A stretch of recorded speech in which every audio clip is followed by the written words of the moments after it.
Hello, my name is Mohammed-Aminu Sanda. It is a pleasure to make this presentation on the identification of constraints to sustainable creative entrepreneurship in Ghana. This presentation is part of an ongoing research dubbed Advancing Creative Industries in Ghana, for which, of course, I am a principal researcher in our work package 3 that is looking at the development of models that could enhance creative entrepreneurship. In this presentation, I will provide the rationale for the study, the purpose, the methodology used, and also outlined the findings and then the conclusions. It is a well-known established fact that cultural and creative entrepreneurship is recognized to be of significance, not only to local and national economies, but also in the international economy. Yet still, there is evidence that shows that documented knowledge in the extant literature to guide both practice and policy so far as creative entrepreneurship is concerned remains scanty. In this vein, creative entrepreneurial activity appears to be fragile, especially those creatives who actually want to make business out of it and are failing after a relatively short period of their creations due to their reliance on what we term as dysfunctional and unsustainable business models. So in this vein, we can all perceive that creative entrepreneurial approaches that appear to be available are often not working. By implication, development of very good functional approaches are often overlooked, and this, in our mindset, represents a knowledge gap, which of course we intend to delve and then come out with an insight. There's also this established perspective that creative entrepreneurship, as I indicated earlier on, is not only an engine of economic growth, but it's also an instrument of social transformation, especially in developing countries, when it comes to entrepreneurial and business, especially small business creation. So in this vein, developing creative entrepreneurship is something that has been argued require due consideration so that policies could be developed that, of course, if it is enhanced, could help this kind of creative activity and then also provide the basis for developing small business that can add value to economy. So if we take Ghana specifically, it is very obvious, as it is maybe in other African and even developing countries, those who are in the creative, they rely on sales from the cities. Mostly, they can start their activities from the towns and then the villages, but at the end of the day, because there is no established path for them to be able to actually generate income by selling what actually they are producing, then you see most of them moving more towards the cities, where in their mindset, it's like the creation that they have, those who are experiencing city life will be those who more or less will potentially patronize. So in this vein, our research actually sought to understand, of course, how does our local entrepreneurial dynamics and geography relative to the creativity add value in the cities? And even beyond the cities, how more or less is it more or less functioning when it comes to the town and then in the rural context? And if you are able to develop this understanding, is there a way that we can facilitate the development of the appropriate policies that could enable creative economy to support this kind of creative activity towards sustainability? So guided by this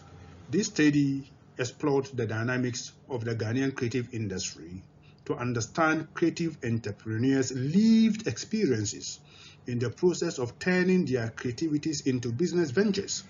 and the challenges that they encounter in bid to sustain such venture. Most often, there are a lot of research when we want to look into these dynamics, we always want to look at things from our academic side, and at times we ignore, we only collect information. But in this stead, yes, we do what is academic right, but we also sought to get to know what it is that is in the mindset of those who are engaged in this kind of activity. And of course, there's been this kind of path that more or less has been suggested, is being recommended, as we can actually see in the UNESCO Creative Economic Report. Even though the one we have here is from 2013, looking into it is like all the subsequent reports that are coming are more or less providing this kind of space that is encouraging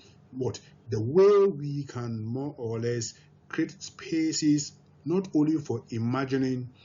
and then generation of new ideas, but even how to enhance the production of new creative products that of course could be used to enhance this. And in our ability to do this, then there's the need to engage and involve those who actually are living it. So that is the essence of the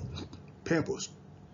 So when it comes to the research on its own, in fact, the methodology, as I indicated earlier on, is to involve those who more or less are engaged in it. So here we are guided by the business canvas model. And that we also use additional participatory tools that will enable those who are the creative as part of the entirety of this kind of study to be able actually to make an assessment of the desirability of whatever ideas that they are going to profess, and even the feasibility of those ideas, and also the viability.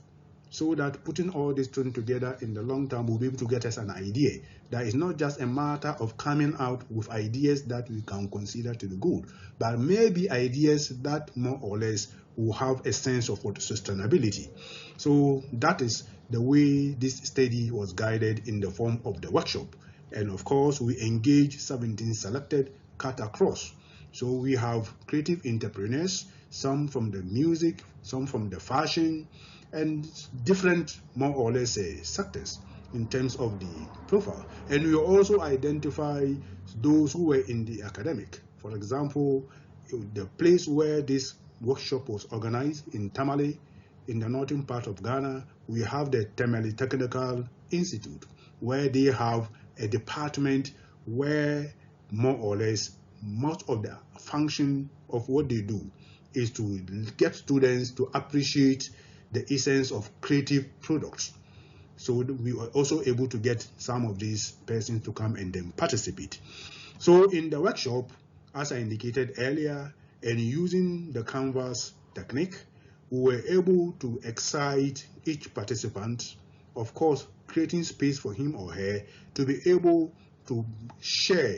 what he or she perceive to be his or her constraint in relation to the work. So we ran them through their own experiences. So after collecting as much information as I will highlight later on, we were able now to inscribe each and every single experience shared by the participant on big boards, and then we spread it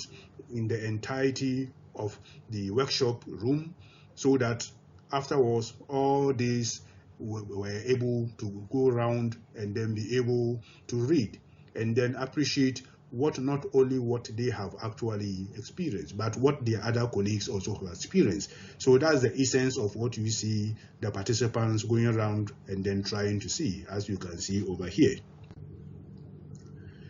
So the rationale, as I indicated earlier on, I've already explained, is to get not only each participant to come out with his or her experiences in relation to his or her engagement in the creative activity, but as a collective, after identifying all this, then you develop a theme out of whatever experiences that has emerged so that the participants can now sit as a collective, and as a collective for them to be able to more or less brainstorm, and from the brainstorming be able to come out with consensus as to what actually is it that could add value when it comes to this. So this is a sense of the participants during their fantasizing and then development of their strategy. So we divided them into groups, and then they share ideas and then came out with their insights. So at the end of it all, 133 problems were more or less collated, which of course you saw spread on the board, for which each participant has to go around and then be able to look at. So after looking at all these 133, and after deliberation, we were able more or less to develop them into themes. So we're able to actually segregate it into 3 broad themes. So the first theme is government investors support to enhance creative entrepreneurship activities, developing favorable policies to enhance creative entrepreneurship activities, and also how to enhance competent practical teaching of creative skills and then research. So this formed the basis of the conversation and then the discussion. So that's why we have the 3 groups. So each group actually look at one theme. So the outcome that emerges, summarizing, is that first, that in getting government and investors support to enhance creative entrepreneurial activities, government should create a public-supported fund to be called Creative Sector Development Fund to support the activities in the creative sector. That if this fund could more or less be carved out, it will enable it to be used to support capacity building, also for the construction of regional and then district theaters, as of course they indicated, so that at least it will also help to build up the various towns to become cities in themselves, and also resourcing potential bodies that could be set out to regulate activities within the creative enterprises. And then the second was more or less also how to enhance creative teaching and then learning, because for them it emerges that yes, the bulk of those in the creative enterprises or in the creative or who want to see creativity as a business don't have formal education, or they have minimal education. And even those who might even have passed through the polytechnics, they come out with a sense of creativeness, but not how to actually engage it or convert it into an entrepreneurial activity. And then thirdly, there is also this sense that there has to be an enhanced advocacy, because the notion is that there appear to be very little understanding or appreciation of the import of creative to economy and the value it can add to actually turn even villages to towns into very good cities, and how it can make even good cities become cities that are entrepreneurial in its orientation. So here also that more or less recommendation was made as a strategy that advocacy might need to more or less be upgraded and enhanced so that it could be used to influence policy. So that's part of this advocacy. It is like it's very, very important to actually identify those stakeholders whose contribution could be seen as what salient to creative interpretation, and also the need for the capacity building, as we indicated earlier, can also be something that should be encouraged, so that the requisite platforms should be created to help this. And also, even when it comes to the policies, that this advocacy should be able more or less to work and then be able to convince those who have things to do in terms of policy formulation, so that at the end of the day, they can influence and then get the right policies provided to provide a kind of cushion. And also, even at the end of the day, that the copyright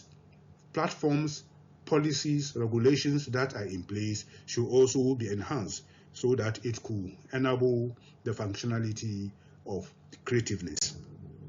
So with all this, we conclude that the constraints associated with the business dynamics of creative entrepreneurship could be used as innovative spaces for the derivation of possible practices strategies to enhance creative enterprise performance in terms of future creative policy development and creation of viable business opportunities. So with this, I thank you all for listening. So this is a sense of those who were part and parcel of the workshop. Thank you.